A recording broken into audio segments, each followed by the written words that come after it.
5 billion से गिरकर 44 billion हुआ है। ऑफ कोर्स काफी सारे रिस्ट्रिक्शंस भी यहाँ पर हैं और साथ ही साथ मौसम यानी कि क्लाइमेट फ्रेंडली फार्मिंग के ऊपर यहाँ पर बातचीत की गई, जीएसटी और इनपुट टैक्स पर यहाँ पर बात की गई और जो सब्सिडीज हैं, जैसे कहा गया कि बहुत सारे फ्रेगमेंटेड हैं, बहुत अलग अलग सब्सिडीज हैं, उसको एक ही अम्ब्रेला में लाकर उसे डायरेक्टली किसान के अगर अकाउंट में जमा कर दिया जाए तो इस पर भी बातचीत यहाँ पर वित्त मंत्री के साथ हुई है। और साथ ही साथ टेनेंट फार्मर जो है उनकी दिक्कतें यहाँ पर काफी बड़ी हुई हैं, तो जैसे कहा गया कि उनके ऊपर मैपिंग हो सकती है या फिर वो रजिस्टर करवा के यहाँ पर जो सहूलतें हैं उसको भी मुहैया करवा सकते हैं। तो काफी सारी बातचीत यहाँ पर हुई है, लेकिन अब यहाँ पर इसमें क्या काम किया जाना चाहिए और क्या कुछ यहाँ पर छूट रहा है और इसके अलावा जो इतनी लंबी लिस्ट है उसमें क्या प्रायोरिटीज हैं, इस पर फिलहाल चर्चा करने की कोशिश करेंगे।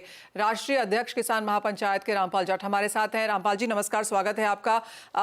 बातचीत जारी है, एग्रीकल्चर हमेशा एक गर्म मुद्दा रहा है और इमीडिएटली इलेक्शन के पहले और बाद में तो ज्यादा ही गर्मा जाता है। कैसे देखते हैं आप जो एज ऑफ नाउ डिमांड चल रही हैं, बातचीत चल रही है एग्री को लेकर?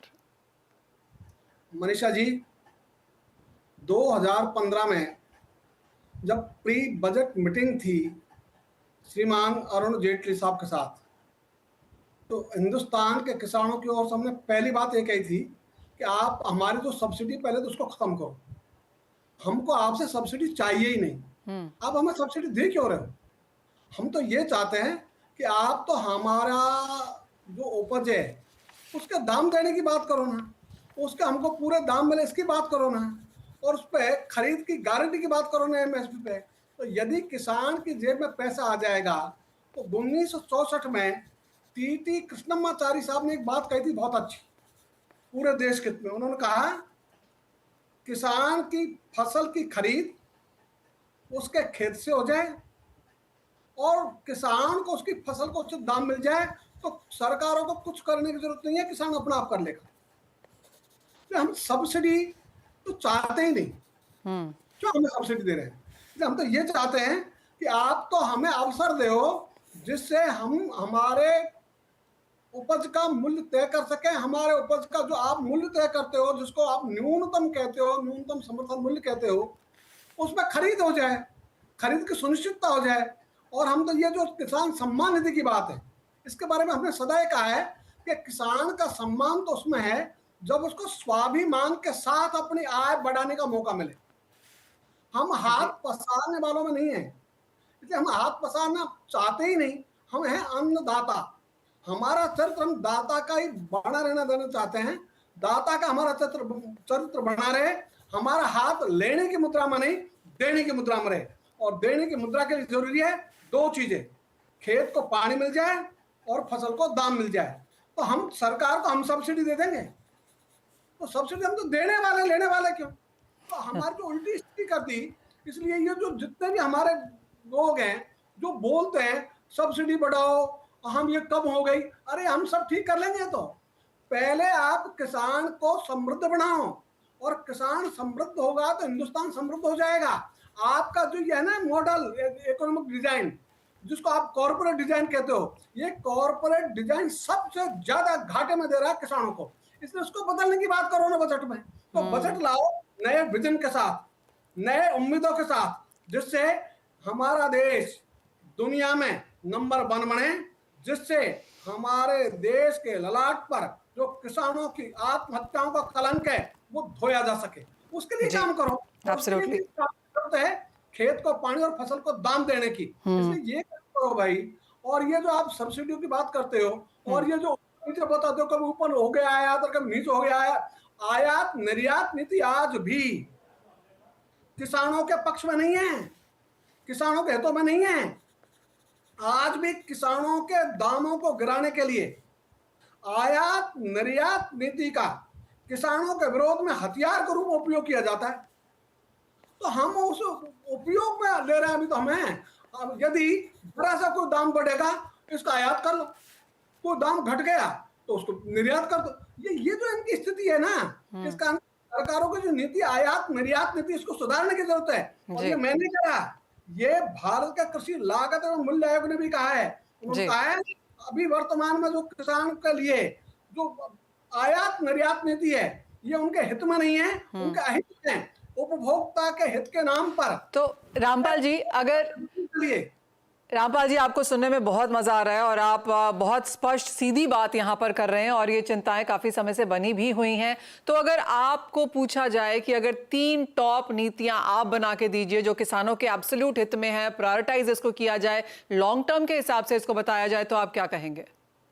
तो मैं ये कहूंगा कि जब 2047 में हमारी स्वतंत्रता को 100 वर्ष पूरे हों, उस दिन किसान बेचारा नहीं रहे। आज किसान बेचारा है। यदि वो बाजार में सामान खरीदने जाता है, अपने कृषि में प्रयुक्त होने वाले सामग्री का क्रय करता है, तो उसे कहा जाता है तुमको इस दाम में लेना है कि नहीं लेना, नहीं लेना तो हटो यहां से।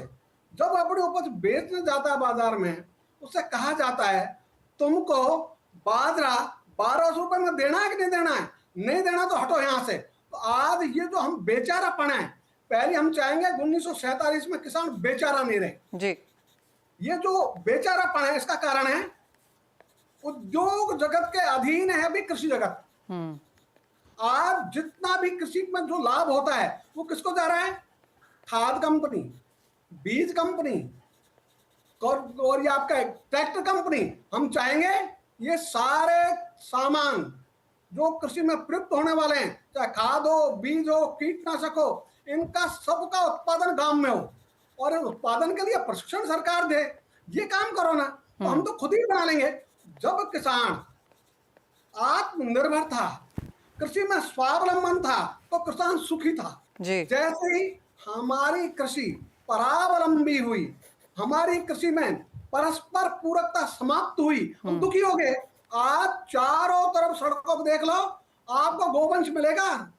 इसलिए मिलेगा कि आपने खेती का रासायनिकरण और जो मशीनीकरण किया है, उसके कारण से खेत बाहर हो गया इस परिधि से, खेती की परिधि से। इसलिए आज ये दुर्दशा है। तो आप इस दुर्दशा को समाप्त करने के लिए हम चाहेंगे जी, लौट चलो वापस, युगानुकूल बनाओ सब चीजों को। इसलिए कृषि में लाओ स्वावलंबन, गांव में शुरू करो स्वायत्तता का काम। एक गांव में पहले 10 उद्योग थे, तो खेती का केवल खेती नहीं होता, खेती जो सहायक ग्रामोद्योग है वो भी है, और इन्होंने उनको खत्म करने का काम किया। इसलिए यहाँ लोहार को खत्म करके टाटा को पनपाया गया, मोची को खत्म करके बाटा को पनपाया गया। इन नीतियों को बदलो ना। हम चाहेंगे ये जो उत्पाद है, ऐसे जो गांव के हैं, ग्रामोद्योग है, उनको जीवित करो। एक गांव में 10 उद्योग लगाओ ना, तो गांव में स्वायत्तता, गांव का निर्णय गांव में ही हो, आपके भरोसे नहीं। आप नीतियां बनाओगे और गांव फॉलो करेगा। आप हरित क्रांति लाओगे और पूरी खेती को विषाक्त बना दोगे, नीति तुम्हारी, और फिर कहोगे अब जैविक पे और चलो।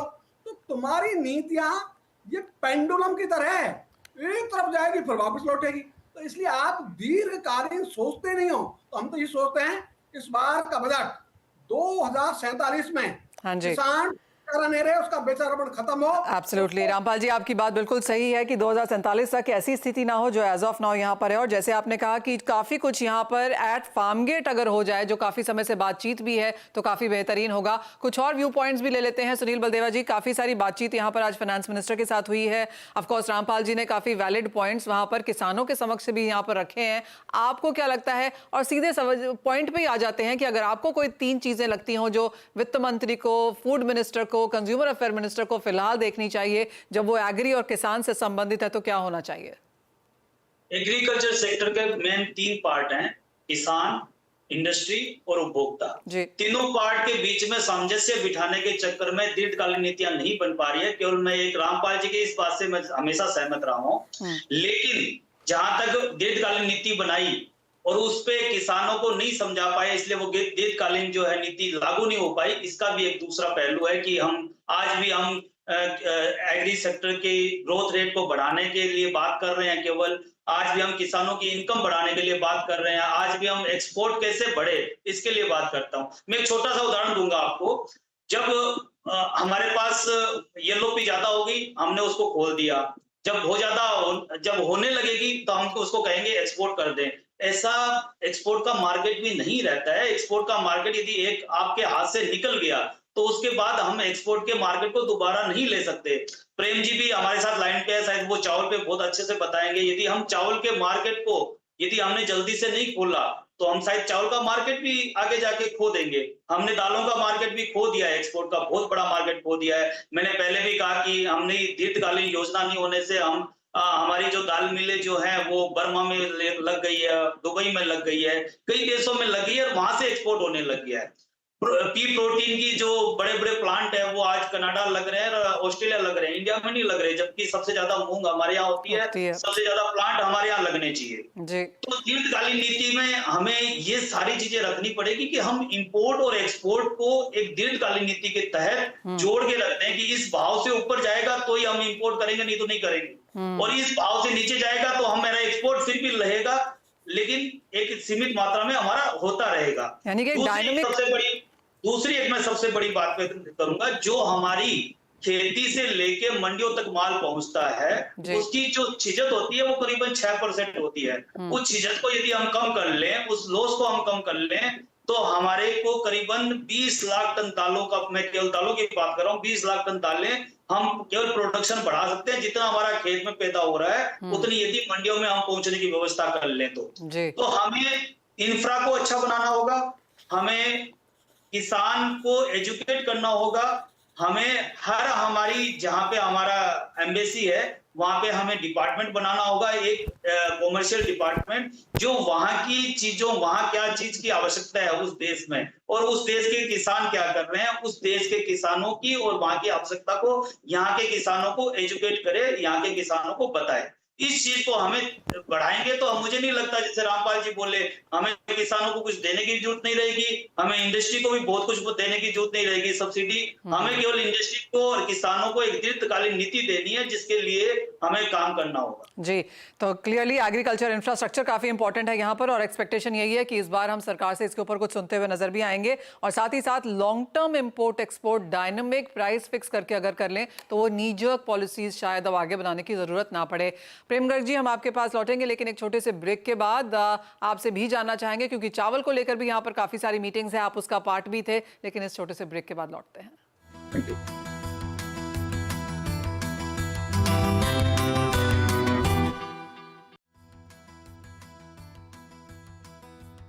Mongia Steel presents. नमस्कार, आप देख रहे हैं एग्रीकल्चर स्पेशल हमारा और डॉक्टर प्रेम गर्ग हमारे साथ हैं। डॉक्टर गर्ग, आपसे पहले भी बात हो रही थी और आप हमें बता रहे थे कि चावल को लेकर यहाँ पर काफ़ी सारी मीटिंग्स हैं, सरकार के पास एक्सेस चावल है, भारत चावल को लेकर भी यहाँ पर कुछ निष्कर्ष निकलने वाला है। अब यहाँ पर क्या एक्सपेक्ट किया जा सकता है चावल में और यहाँ से आपको क्या लगता है क्या कुछ करना चाहेगी सरकार इस सेक्टर में?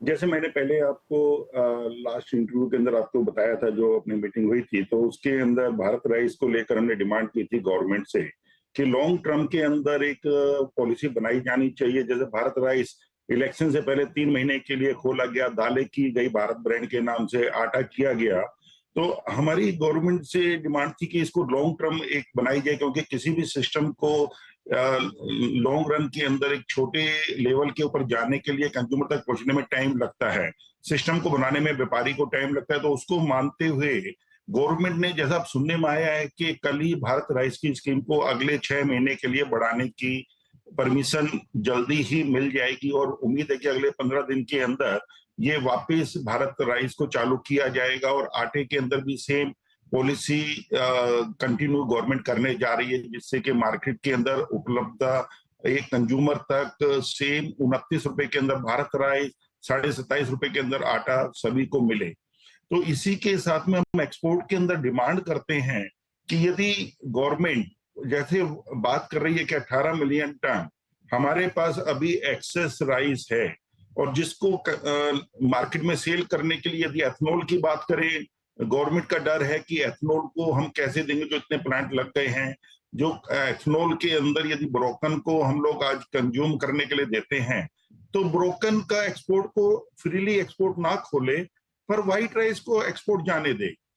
पारबॉइल्ड राइस है उसके लिए एक्सपोर्ट ड्यूटी फिक्स कर दे, जो एक आज इतने बड़ी मात्रा के अंदर राइस इंडस्ट्री से गवर्नमेंट को एक एक्सपोर्ट ड्यूटी मिल रही है, तो उस ड्यूटी को किसानों के लिए नए नए इक्विपमेंट, नई किस्म के उसके अंदर पॉलिसीज, किसानों के एजुकेशन, पेस्टिसाइड्स को खत्म करना, क्योंकि आज हमारे किसान इतनी ज्यादा पेस्टिसाइड्स यूज करते हैं खेती के लिए। हमारे किसानों को उसके हार में अपनी हेल्थ के लिए, खाने के लिए हमारे को यूरोपियन कंट्रीज के अंदर काफी प्रॉब्लम झेलनी पड़ती है, क्योंकि हम कितना भी इसको एक कॉन्ट्रैक्ट फार्मिंग भी कराते हैं काफी इलाकों के अंदर अपनी पेस्टिसाइड देके, पर साथ के किसान जो यूज कर रहे हैं पेस्टिसाइड को, जो इंडिया के अंदर चाइना से काफी इंपोर्ट होते हैं पेस्टिसाइड जो इतने हार्मफुल हैं, खुद यूज करने वालों के लिए, जो किसान इसको अपने खेतों में डाल रहे हैं उनके खुद के लिए, उसको इमीडिएटली गवर्नमेंट को बैन कर देना चाहिए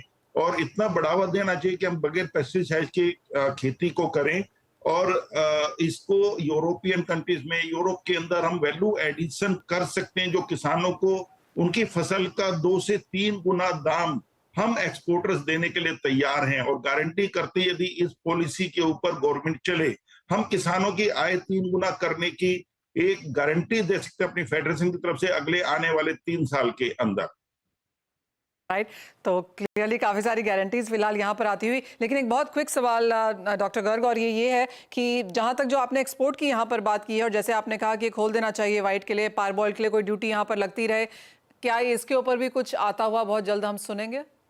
जी, एक $90 का उम्मीद है कि फिक्स ड्यूटी शायद पारबॉइल राइस के ऊपर आ जाएगी। तो इसी तरीके से हम चाहते हैं कि यदि व्हाइट राइस को भी ओपनली खोल दिया जाए, उसके ऊपर आप $80 या $90 की ड्यूटी फिक्स कर दीजिए, तो दोनों के लिए हमारे को एक तो स्टॉक को, गवर्नमेंट के जो स्टॉक्स एक्सेस हैं उनको कंट्रोल करने में हेल्प मिलेगी, किसानों की एक रेगुलर आय होगी।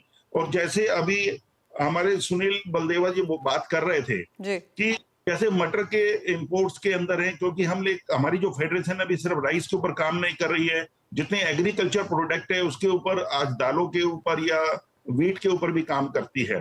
तो इसके अंदर मेरा ये मानना है कि यदि इस लॉन्ग टर्म पॉलिसी हो, इंपोर्ट करने के अंदर भी, जैसे बिल्कुल सुनील जी ने बोला कि इंपोर्ट जब यहाँ पर एकदम से प्राइस ऊपर जाते हैं तो खोल दिया जाता है, तो व्यापारी आदमी उस असमझ में रहता है, या फिर इतनी देर के अंदर इंटरनेशनल प्राइसेस एकदम से $100-200 बढ़ जाते हैं। जी हाँ, वो एक लॉन्ग टर्म पॉलिसी जैसे आप दोनों ही यहाँ पर मेंशन कर रहे हैं कि बहुत जरूरी है, और ओवरऑल एग्रीकल्चर में सभी सेक्टर्स की तरफ से ऑफ कोर्स ये मांग आती हुई नजर आई है। सुनील जी, एक आखिरी मिनट है मेरे पास, लेकिन मैं ये जानना चाहती हूँ कि जिस तरह से सेल्फ सफिशिएंसी की बात हम यहाँ पर दालों में कर रहे हैं और एक्सपेक्टेशन है कि दालों के लिए भी यहाँ पर कुछ आता हुआ देखेंगे, क्या एक्सपेक्टेशन है? अगर आपकी एक टॉप प्रायोरिटी पे दालों के लिए आना ही चाहिए तो वो क्या होगा? सेल्फ सफिशिएंटी के लिए हम जमीन नहीं बढ़ा सकते, हम प्रोडक्शन को बढ़ा सकते हैं। बाहर यदि यील्ड बहुत ज्यादा है, हम इस यील्ड को, मैं बार बार आपके चैनल में बात करता रहा हूं, कई सालों से बात करता रहा हूं, हम इस यील्ड के आसपास नहीं जा सके हैं। यदि हमारी मौसम हमारा हर बार अलग अलग, यदि हम बारिश पे निर्भर रहते हैं, मौसम हमारा फेवरेबल नहीं होता है तो हमारी खेती कम हो जाती है। तो हमें फोकस ये करना पड़ेगा कि मौसम का ज्यादा इफेक्ट ना हो, पानी की नदियां जोड़ने का जो काम था, और पानी, आप ये देखो कि एक राजस्थान में एक एरिया में जब इंदिरा नहर आई तो उसने उस एरिया को पूरा चेंज कर दिया और उस एरिया को बदल के रख दिया। तो जब एक छोटी सी नहर को यदि एरिया को बदल सकती है तो हमें उसकी सीख लेनी होगी और हमें पूरे भारत में पानी कैसे पहुंचे और नदियों का जोड़ने का जो कार्यक्रम है वो कैसे आगे बढ़े, उसके लिए हमें काम करना होगा ताकि हर जगह हमारा पानी रहे। बारिश के पानी को हमें बचाना होगा ताकि जब जरूरत पड़े उसको खेती के लिए यूज हो।